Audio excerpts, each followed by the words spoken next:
intéresse également beaucoup nga amoon ci question jëmale ko ci kii di Bougane Gueye. Voilà, d'abord c'est des remarques Néné parce que man j'ai vu que le leader de Gëm Sa Bopp moom nangul naa ko ne du politicien mais c'est un acteur politique. Mais li ma remarqué c'est que dafa am ay rendez-vous des fois yu am solo yoo xam ne souvent kenn du ko ci dégg kenn du ko ci gis. Il est vrai que chaque fois que yenn événement yi su amee dinañ ko gis sur le terrain. Parce que peut-être il privilégie surtout ce terrain-là. Inondation su amee di nga ko gis ci sinistre yi. Bi nga xamee ne temps yi am na fi ñoo xam ne seen bakkan wàññeeku na ci événement yi aussi gis nañ ko ci famille yi mu leen di defal. Et aussi tey démb gis nañ ko ci affaire du conseil présidentiel je crois tey la. Mais loolu am na solo mais li gën a am solo aussi je crois que des fois dafay baax ngay dajeek presse bi di wax ak Sénégalais yi surtout ci yenn jafe-jafe réew mi. Parce que des fois dafay toll foo xamee ni il faut ngay toog di def ay conférence de presse d'autant plus que yow yaa ngi ci médias yi. Il faut aussi souvent ngay privilégier loolu ñenn ñi di mën a am accès non seulement ci yow di la mën a poser yenn aussi en même temps di gëstu fan nga yow toll ci réew mi. Mais souvent événement yooyu kenn du la ci dégg kenn du la ci gis. Pour man loolu c'est une attitude assez incohérente ci sa démarche politique. Beneen bi aussi incohérence bi ma gis c'est surtout aussi toujours sa démarche politique. Je prends par exemple le cas de Ousmane Sonko très souvent des fois il y a alliance entre vous je ne sais pas ou bien entente entre vous des fois ñu ne Bougane Ousmane Sonko ils ne sont plus ensemble aujourd'hui aussi on dit que Bougane Ousmane Sonko ils sont encore ensemble pour moi je me dis que loolu yéen en tant qu'acteur politique souvent nit ñi am na duñ koy gisee que on a l'impression que yéen seen diggante je prends le cas d'Ousmane Sonko ça peut être quelqu'un d'autre aussi mais ces ruptures et ces sutures-là les gens souvent ne comprennent pas ça tey est-ce que bu ñu waree dem élection locale yow quelqu'un comme Ousmane Sonko Fatou Ndiaye Abdou Ndiaye wax na ko léegi bien Khalifa Sall est-ce que réellement di ngeen mën a am coalition boo xam ne ce sera encore une coalition sincère d'autant plus que il y a toujours dafa am ay précédents entre yow ak Ousmane Sonko et en plus de cela ci sa incohérence surtout discours dama gis ne temps yi wax bi nga fi waxoon mu xaw indi jiixi jaaxa ci nit ñi bañ naan Bougane dafay rejoindre la mouvance présidentielle et cetera wax nga ko léegi mais loolu dafa indi problème bi mu indi mooy bi nga ko waxee nga ne yow buñ la laajee lu jëm ci réew mi da nga ko wax mais auparavant da nga waxoon ne li nit ki deful pendant 9 ans mënu ko def en 3 ans donc su fekkente ne kooku diggante bi yow dafa laaj sa xam li nga ko war wax kay mooy lenn comme sa opération faxas boobu nga tegoon mooy dégage ça signifie que yow depuis 9 ans li nga xamee mënoo ko def tey même man suma xam-xam suma la ko joxoon tu mënoo résoudre le problème des Sénégalais et puis encore moi je me dis que yow doo cabinet consultance bu président de la République vous êtes dans l'opposition parce que souvent aussi damay dégg ñu naan way opposition de proposition oui mais des propositions alternatives mais toujours aussi une opposition très résolue par rapport au régime qui se trouve en place man loolu laa gëm donc su fekkee ne président bi tey dafa soxla sa xam-xam ça signifie que donc président boobu dafa télé dafa war a dégager parce que on l'a élu pour que mu résoudre le problème des Sénégalais bu demee ba toll benn instant boo xam ne yéen seen xam-xam moom la war a jël bu ko insérer dans sa politique pour man loolu naxaate la c'est une imposture boo xamante ni souvent il le fait simplement yéen pour mën leen mettre en mal avec l'opinion parce que loolu toujours gain politique moom moo ko ci am mais yéen du ngeen ko ci am président bi dafa toll foo xam ne aujourd'hui du ma wax ne c'est un pestiféré mais personne aujourd'hui dans l'opposition ne veut s'afficher avec le président de la République parce que koo ci def aussi on a l'impression que yow doo ci tirer benn avantage politique moom moo ko ciy tirer te toujours pouvoir bi dañuy bëgg di approcher yenn leaders yi nekk fii nga xamante ne souvent ay tête de truc lañ que ñu ne tel recevoir nañ ko tel war na dem dans la mouvance présidentielle bu indee jiixi jaax nag loolu ci ñenn nit ñi c'est parce que aussi moi je trouve que souvent dans votre démarche politique il y a de l'incohérence dans votre discours aussi il y a de l'incohérence léegi nag dernière sama question mooy élection locale à Dakar est-ce que vous êtes candidat à la mairie de Dakar d'accord maa ngi lay gërëm je suis parfaitement d'accord avec Serigne Saliou ci question bi nga posé jëm ci duñu may dégg ci yenn actualité yi xam nga parfois comme je suis journaliste comme yow damay fàtte donc xam naa ne loolu rek la mais tekki wut ne bàyyiwuñu xel askan wi et puis nag xam nga gëm sa bopp ñun dañoo am particularité mooy li ëpp ci ñun ay liggéeykat lañu xam nga bu dee nee ne di démb rek maa ngi ciy wax ak sama benn xarit bu dee nee ne bu weer deewee nga xalaat ne war ngaa fay lu toll ci 126 millions ci ay salaire parce que man nekkuma fii rek xëy na yàlla dénk na ma fii mais dénk na ma yeneen i barabu liggéeyukaay et loolu bu nekkee ci sa ndodd amaana xëy na yu bari da nga ci nekk di góorgóorlu rek mais xalaat bi nga wax incha allah dinaa ci bàyyi xel et dinañu xool en interne nu ñu mën a corriger li nga xam ne moom nga wax beneen bi tamit mooy li nga wax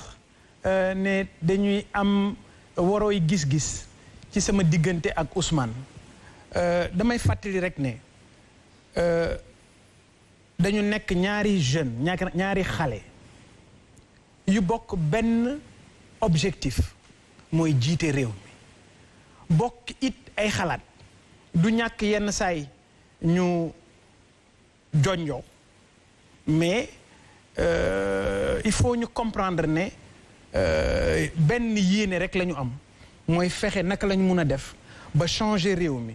fexe ba soppi réew mi et loolu ci laa nekk bu lépp doxoon Serigne Saliou munoon naat continuer na ma doon def toog ci sumay roq force de proposition nag du léegi lañ ko tàmbali nee naa la booy fàttaliku depuis 2012 bi fi mbënd mi amee dañu jóg génne dajale lu tolloog 500 millions booba Sen TV mu ngi doog a tàmbali ñu dajale 500 millions dem jox ko ñu nekk ci ay jafe-jafe 2020 bi même situation bi amaatee ñu jógaat dem xooli ndax la ñu xuri woon 2012 moo dellu siwaat on s'est rendu compte que c'est la même chose dem naa Wakhinane ndoxu 2012 laa fa fekk en 2020 dem naa Wakhinane 3 ndoxu 2012 laa fekk foofu kon c'est juste pour vous dire rek de manière très claire que yéene bi nga xam ne am nañu ko mooy liggéey réew mi proposition yi ñuy def tamit nag xëy na samay wax la ñu interpréter une mauvaise interprétation de mes dires mais jàpp naa ne et mooy suma gëm-gëm Serigne Saliou da ngay gis ci yeneen réew yi bu amee lu ne këtt ni jonn yittey réew mi bu taxawee ku nekk war ngaa fàtte sa bopp en tout cas man Bougane noonu laa mel xam nga nag man je préfère garder ma naïveté en politique moi je suis entier c'est-à-dire que ku ne xam na ne man nit mu ne ñumu laa rek ni ma mel nii ni nga ma gisee nii rek laa mel nit laa koo xam ne du may dugg ci dara du ma ci dugg à moitié bu ma taxawee pour jàppale nit dama koy jàppale te du ma ci am benn réserve mais encore une fois nous sommes dans l'opposition et nous avons les mêmes ambitions c'est de diriger et de changer ce pays ak ñi ñu àndal li nga xam ne nag moom moo jëm ci li nga tuppee incohérence dans la démarche ci Macky Sall le président de la République li ma ci waxoon rek laa ciy wax bu fekkee ne Serigne Saliou da nga ne Sénégal mën nga koo changer am nga xalaat yu koy changer am nga gis-gis yu koy changer tey bu fekkee ne problème mu Sénégal mooy ndaw ñi et encore une fois mon frère dama lay wax ne la le problème de l'emploi des jeunes qui est le problème du Sénégal incha allahu rabbi bu ñu jëlee réew mi danañu ko lijjanti ci espace su 5 ans benn revalorisation ci précarité bi am ci wàllu emploi aussi bien surtout nag ci secteur public muy surtout les enseignants nous on a parlé de valorisation des salaires xoolal suñu programme on a dit qu'il y aura au minimum 25 ans d'augmentation sur 25% astaghfirullah d'augmentation sur les salaires sur une période de 4 ans de manière graduelle parce que jàpp naa ne ñooñu liñ leen di fay jaaduwul méngoowul ak yoon ak jamono gis nga léegi da nga gis li may wax ci précarité ci wàllu emploi Macky Sall bi muy tëj réew mi ci Covid-19 mais xalaatul ñoom Paco borom dibiteri yi mais xalaatul siiru man yi 52 000 taxis ñoo fi nekk guddi li ñuy liggéey ci la ñuy yor seen njaboot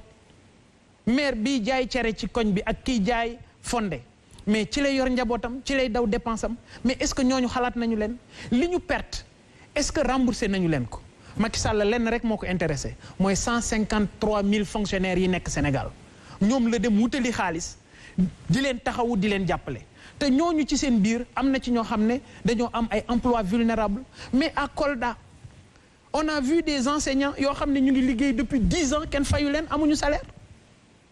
et pourtant ñu ngi continuer di liggéey ba tey ñooñu c'est des gens yoo xam ne ñu bëgg seen réew lañu ñu am cofeel ci seen réew lañu donc bu ñu amee xalaat am xam-xam bu ñu jàpp ne war naa mun a dimbali Sénégal gëw ma ne dañ ko war a téye ba 2024 ñun bu ñu faloo moom bu amee largesse d'esprit open mindedness boo xam ne laaj nañu suñu xalaat mais danañ ko jox ne ko lii kat yoon la parce que nag bu fekkee ne dimbali Sénégal rek moo ñu tax a jóg man jàpp naa ne loolu moom mooy démarche bi mais encore une fois ànd ak Macky Sall u nekk ak moom u liggéey ak moom gëwuma ko xalaatuma ko fasuma ko yéene nekkut loo xam ne lu ma traversé suma esprit la parce que ñi nga xam ne dañoo jóg gëm philosophie gëm sa bopp ñooñu xaaruñu loolu ci ñun te nee naa la Serigne Saliou man gor pire la. mairie de Dakar. suñu borom de dimbali gum na ma. je touche du bois. vaara guñ ma. ah li ngay wax nii daal mairie de Dakar ma ne après ñu ñëw. ma ne xam nga tey Macky Sall ñiy daw di jëm ci moom ñëpp li ci ëpp bokk waxuma ñëpp li ci ëpp ay soxlaa leen fay yóbbu da nga ciy gis ay grand yoo xam ne boo leen xoolee xool costume yi ñu sol veste yi ñu sol nga xam ne lii veste 2012 la xam nga kooku bu amul lu mu suturloo moom jàpp na ne politique rek mooy tax mu tedd mais Serigne Saliou mii journaliste la tey organe de presse bu mu nekk bu fa jógee du sonn parce que am na ay yeneen xalaat yeneen yoon yoo xam ne dafay dem liggéeyi mais malheureusement am na ñoo xam ne politique rek lañ xam ci àdduna. xamuñu leneen donc mënuñu ma boole man ci loo boobu. très bien par rapport à la ville mais dama la koy laaj rek waxuma sax maire de Dakar parce que nu ma la ko laajee dafa kii xam nga sëñ Saliou dafa ñu